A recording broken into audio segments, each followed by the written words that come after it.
नमस्कार। तो आज बात करते हैं एक बहुत ही दिलचस्प फलसफे की, वैशेषिक दर्शन की। ये प्राचीन भारत का एक ऐसा कमाल का सिस्टम है जो हमें दुनिया को देखने का एक बिल्कुल ही अलग नजरिया देता है।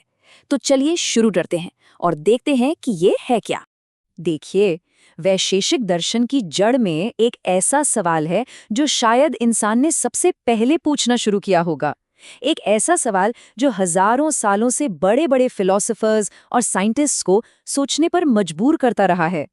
जी हाँ, यही वो सवाल है कि ये दुनिया, ये कायनात आखिर बनी किस चीज से है।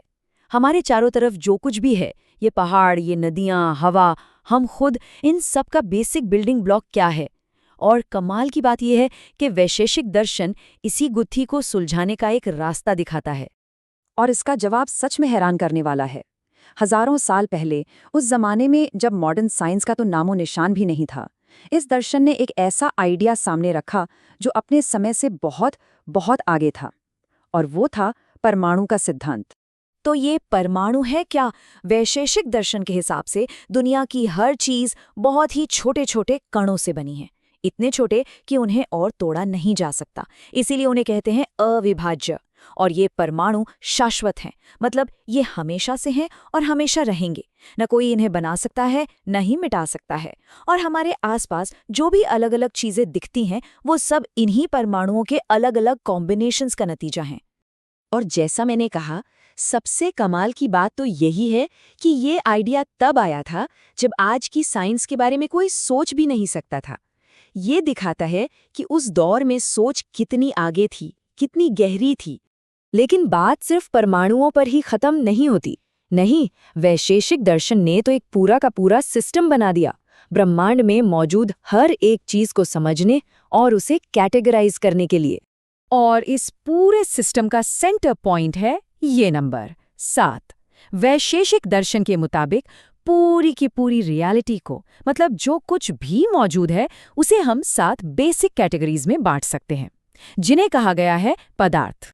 तो चलिए फटाफट देखते हैं ये 7 पदार्थ हैं क्या। पहला है द्रव्य, यानी कोई भी चीज जैसे पानी या पत्थर। दूसरा है गुण, उस चीज की क्वालिटी, जैसे पानी का ठंडा होना। तीसरा है कर्म, यानी एक्शन, जैसे पानी का बहना। चौथा है सामान्य, जो चीजों में कॉमन बात बताता है, जैसे हर इंसान में इंसानियत होना। पांचवा है विशेष, जो एक चीज को दूसरे से अलग और यूनिक बनाता है। छठा है समवाय, यानी ऐसा रिश्ता जो कभी टूट नहीं सकता।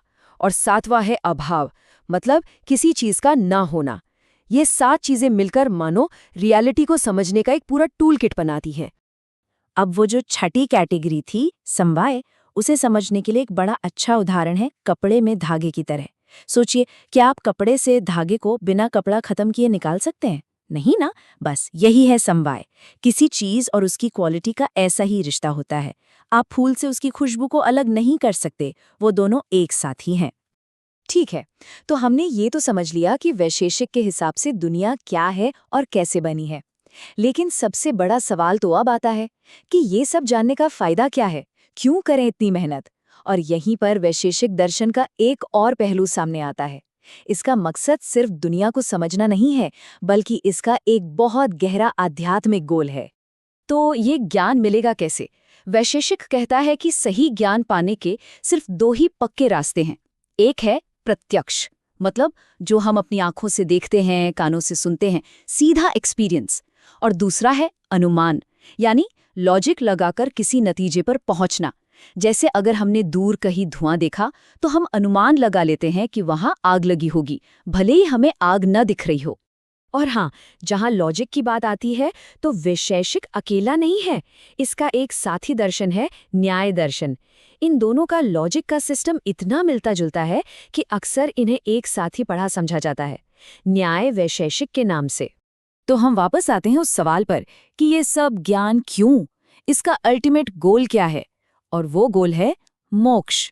वैशेषिक का मानना है कि जब हम रियलिटी को, इन 7 पदार्थों को सही सही समझ लेते हैं, तो हमें हर तरह के दुख दर्द से छुटकारा मिल जाता है, पूरी तरह से आज़ादी।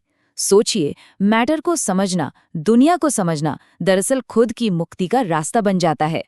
तो चलिए, अब तक जो भी हमने समझा उसे एक बार समेटते हैं। देखते हैं कि वैशेषिक दर्शन का असली सार क्या है। हमने न्याय और वैशेषिक की बात की, तो इनमें मेन फर्क क्या है? देखिए, बहुत सिंपल है। न्याय दर्शन का फोकस है नॉलेज पर, कि हम चीजों को जानते कैसे हैं, सही तरीका क्या है जानने का। जबकि वैशेषिक का फोकस है रियलिटी पर, कि दुनिया असल में है क्या, किस चीज से बनी है। बस इसीलिए न्याय 4 तरह के प्रूफ मानता है और वैशेषिक सिर्फ 2। अगर कोई पूछे कि वैशेषिक दर्शन को एक लाइन में बताओ, तो जवाब ये होगा, हर वस्तु परमाणुओं और उनके गुणों का एक संयोजन है। कितना सिंपल लेकिन कितना गहरा आइडिया है ये। यही इस पूरे दर्शन का दिल है। और यहीं पर एक सवाल मन में आता है, क्या हजारों साल पुराना ये दर्शन आज भी हमारी दुनिया को समझने में हमारी कोई मदद कर सकता है? वैशेषिक का परमाणु सिद्धांत हमें ये सोचने पर मजबूर करता है कि सच को जानने की, ज्ञान की ये जो खोज है, ये कितनी पुरानी है और हम सब इंसानों के लिए कितनी जरूरी।